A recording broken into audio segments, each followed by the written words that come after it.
Morning, Mama. Quick vent, vlog, declutter issue.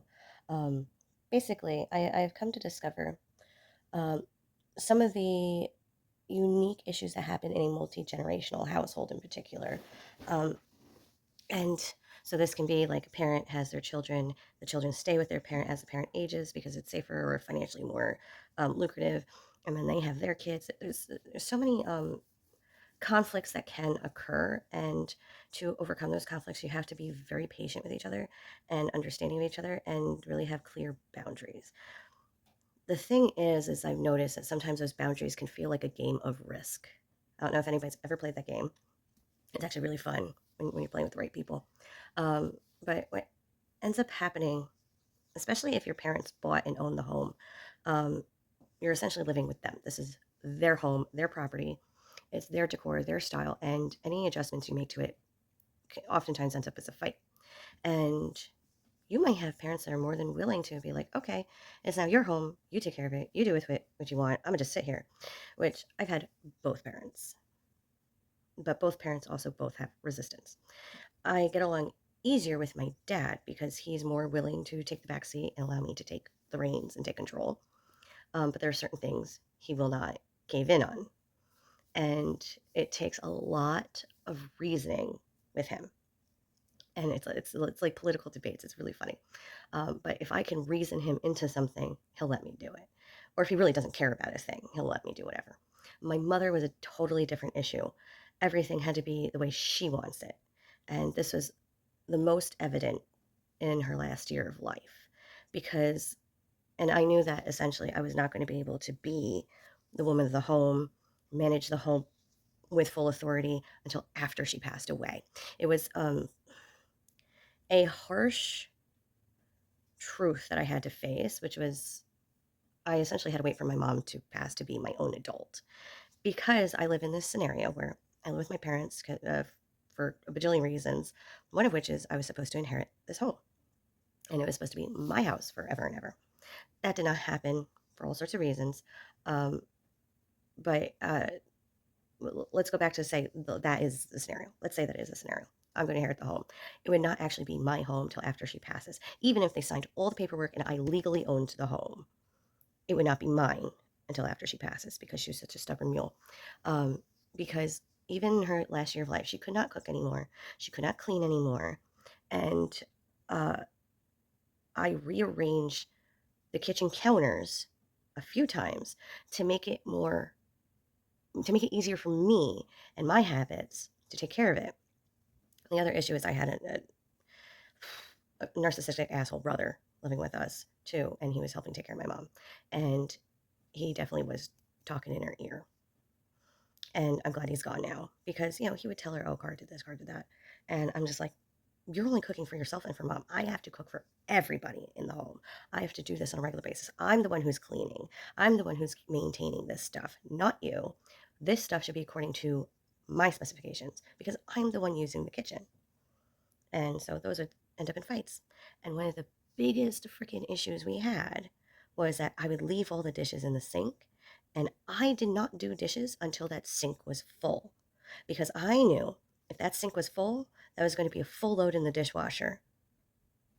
And I'm the type of person, I'm not going to do something until all the previous things that lead up to that thing are done, and then I attack that step. So, for instance, going throughout the entire day, people eat, people cook, people clean, all those dishes, breakfast, lunch, dinner, end up in the sink. I'm not going to do the dishes 3, 4 times a day. I'm not going to do it every single time I mess up a spoon. I'm not going to rinse out every single cup as it comes across in front of me. I'm going to wait till the end of the day, do all the dishes in one shot, because it actually ended up taking less time for me to do it like that. And my mother was like, no, no, no, I want an empty sink at all times. I'm like, you're not even the one washing dishes anymore. But of course, my brother, would tell her, oh, Carla left all the dishes in the sink. It was a big thing.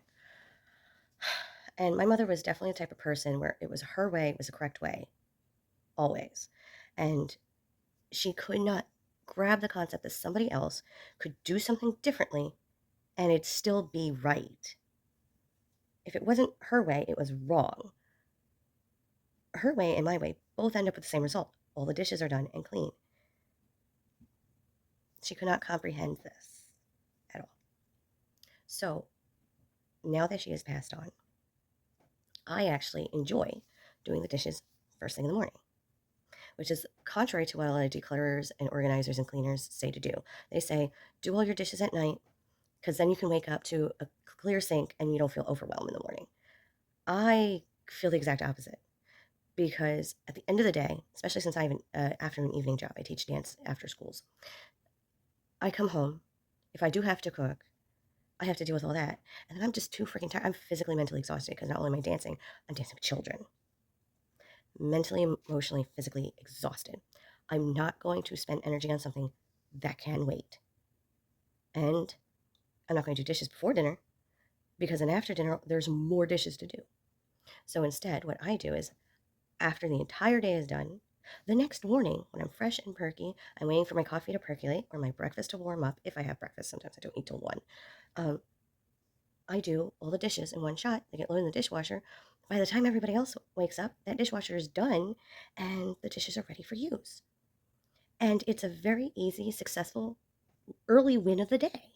And I feel so accomplished by 8:30 in the morning just because I did the dishes. And I feel so accomplished because I've done all the dishes in one sitting. I didn't have to keep coming back and basically mentally exhausting myself with, I just did dishes. Why am I doing them again? Why am I doing them again? And that's how my mother was. Every time a dish was made dirty, well, rinse it, put it immediately in the dishwasher. I'm like, no, I can't mentally do that because I'm just going to make more dishes. Why am I doing the same thing 50 times a day? And each time I do it, it takes 5 to 10 minutes when I could just take that same 5 to 10 minutes, at most 20 minutes, and do it once. See, to me, it's also a practical reason. If you're doing the same thing 10 minutes, 4 times a day, that's 40 minutes. I literally do it in half the amount of time. This morning, there was a lot of like dirty cookware. It took me 10 minutes to do all of it and to start the dishwasher. 10 minutes, that's it. Took me less time than this damn video I'm doing right now. But, anywho, so this goes back to identities. It's a psychological thing ultimately because I can't be my own adult, my own person until your parent relinquishes control of not just your life, but also their life. They have to acknowledge that you are now the master of the home. And this is very difficult for mothers in particular because they're set in their ways. They've always been the caregivers and housekeepers and everything. So to relinquish that control to their daughters, I feel like there's 10 times more fighting between mothers and daughters over that type of stuff than anything else in the world. Whereas my experience with my father, and this I think is more my dad's particular personality, but he's more willing to take the back seat. He doesn't want to deal with it anymore. He's at the point in his life, he's like, screw it, especially now since he lost his wife. The depression, oddly enough, works in my favor, where I can say, Dad, I think it's best if we do XYZ. Are you okay with me taking that over? And he's like, yeah, all right, fine. Awesome. It is one more thing on my plate, but because it's one more thing under my control with my neurotic self, it's easier for me to control the majority. The more pieces of the puzzle I get to have, the quicker I can finish the puzzle and then keep the puzzle completed. Um, there are a few things he will not relinquish on, and it turns out to be mostly about his stuff.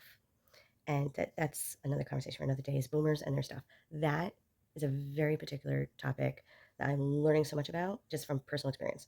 And then I'm reading a bunch of articles online about why it is so bad. And I'm like, yeah, can confirm all that's true. Um, it's not necessarily that they had trauma.